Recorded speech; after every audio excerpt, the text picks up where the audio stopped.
أعوذ بالله من الشيطان الرجيم. بسم الله الرحمن الرحيم. صاد والقرآن ذي الذكر بل الذين كفروا في عزة وشقاق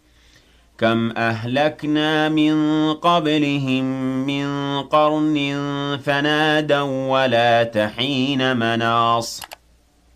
وعجبوا أن جاءهم منذر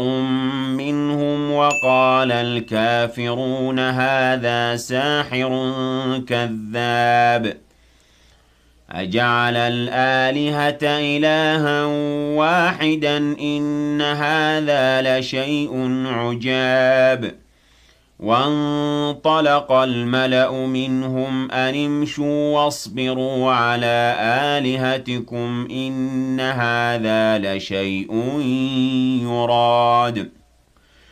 ما سمعنا بهذا في الملة الآخرة إن هذا إلا اختلاق أأنزل عليه الذكر من بيننا بل هم في شك من ذكري بل لما يذوقوا عذاب أم عندهم خزائن رحمة ربك العزيز الوهاب أم لهم ملك السماوات والأرض وما بينهما فليرتقوا في الأسباب جند ما هنالك مهزوم من الأحزاب كذبت قبلهم قوم نوح وعاد وفرعون ذو الأوتاد وثمود وقوم لوط وأصحاب الأيكة أولئك الأحزاب إن كل إلا كذب الرسل فحق عقاب وما ينظر هؤلاء إلا صيحة واحدة ما لها من فواق وقالوا ربنا عجل لنا قطنا قبل يوم الحساب اصبر على ما يقولون واذكر عبدنا داود ذا الأيد إنه أواب إنا سخرنا الجبال معه يسبحن بالعشي والإشراق والطير محشورة كل له أواب وشددنا ملكه وآتيناه الحكمة وفصل الخطاب وهل أتاك نبأ الخصم إذ تسوروا المحراب إذ دخلوا على داود ففزع منهم قالوا لا تخف خصمان بغى بعضنا على بعض فاحكم بيننا بالحق ولا تشطط واهدنا إلى سواء الصراط إن هذا أخي له 99 نعجة ولي نعجة واحدة فقال أكفلنيها وعزني في الخطاب قال لقد ظلمك بسؤال نعجتك إلى نعاجه وإن كثيرا من الخلطاء ليبغي بعضهم على بعض إلا الذين آمنوا وعملوا الصالحات وقليل ما هم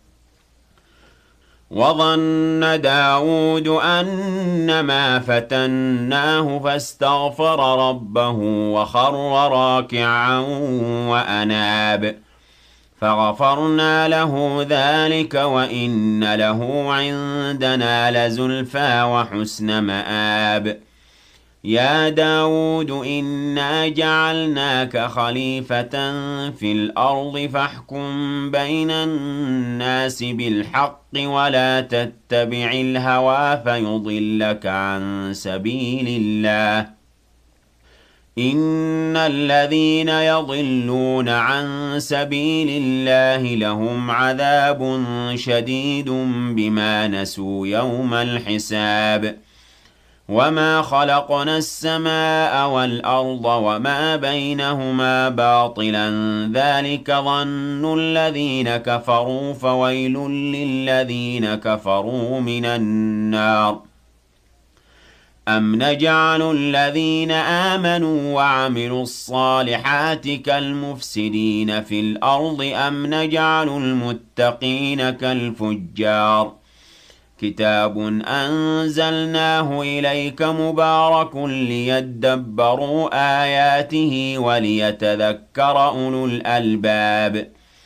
ووهبنا لداود سليمان نعم العبد إنه أواب إذ عرض عليه بالعشي الصافنات الجياد فقال إني أحببت حب الخير عن ذكر ربي حتى توارت بالحجاب ردوها علي فطفق مسحا بالسوق والأعناق ولقد فتنا سليمان وألقينا على كرسيه جسدا ثم أناب قال رب اغفر لي وهب لي ملكا لا ينبغي لأحد من بعدي إنك أنت الوهاب فسخرنا له الريح تجري بأمره رخاء حيث أصاب والشياطين كل بناء وغواص وآخرين مقرنين في الأصفاد هذا عطاؤنا فامنن أو أمسك بغير حساب وإن له عندنا لزلفى وحسن مآب واذكر عبدنا أيوب إذ نادى ربه أني مسني الشيطان بنصب وعذاب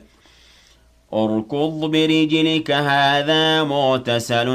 بارد وشراب ووهبنا له أهله ومثلهم معهم رحمة منا وذكرى لأولي الألباب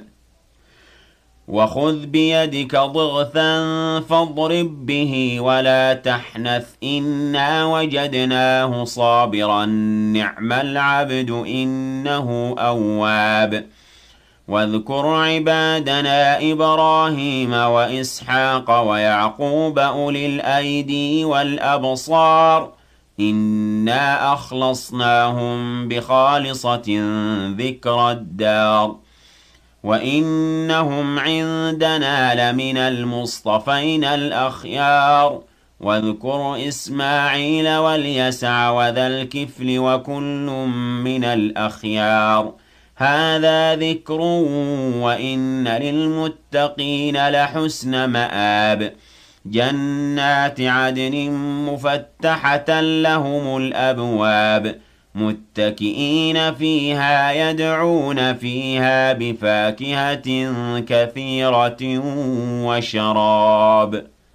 وعندهم قاصرات الطرف أتراب هذا ما توعدون ليوم الحساب إن هذا لرزقنا ما له من نفاد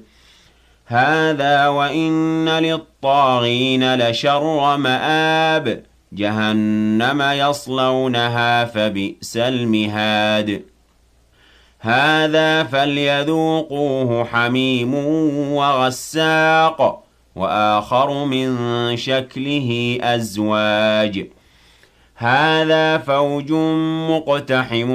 معكم لا مرحبا بهم إنهم صالوا النار قالوا بل أنتم لا مرحبا بكم أنتم قدمتموه لنا فبئس القرار قالوا ربنا من قدم لنا هذا فزده عذابا ضعفا في النار وقالوا ما لنا لا نرى رجالا كنا نعدهم من الأشرار أتخذناهم سخريا أم زاغت عنهم الأبصار إن ذلك لحق تخاصم أهل النار قل إنما أنا منذر وما من إله إلا الله الواحد القهار رب السماوات والأرض وما بينهما العزيز الغفار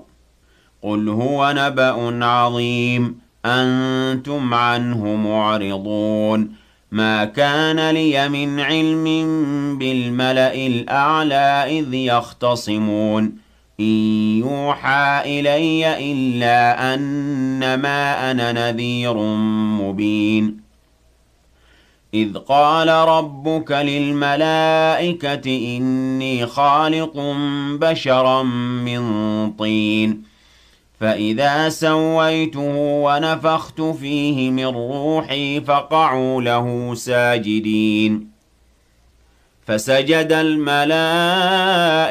كلهم أجمعون إلا إبليس استكبر وكان من الكافرين قال يا إبليس ما منعك أن تسجد لما خلقت بيدي أستكبرت أم كنت من العالين قال أنا خير منه خلقتني من نار وخلقته من طين قال فاخرج منها فإنك رجيم وإن عليك لعنتي إلى يوم الدين قال رب فأنظرني إلى يوم يبعثون قال فإنك من المنظرين إلى يوم الوقت المعلوم قال فبعزتك لأغوينهم أجمعين إلا عبادك منهم المخلصين قال فالحق والحق أقول لأملأن جهنم منك وممن تبعك منهم أجمعين قل ما أسألكم عليه من أجر وما أنا من المتكلفين إن هو إلا ذكر للعالمين ولتعلمن نبأه بعد حين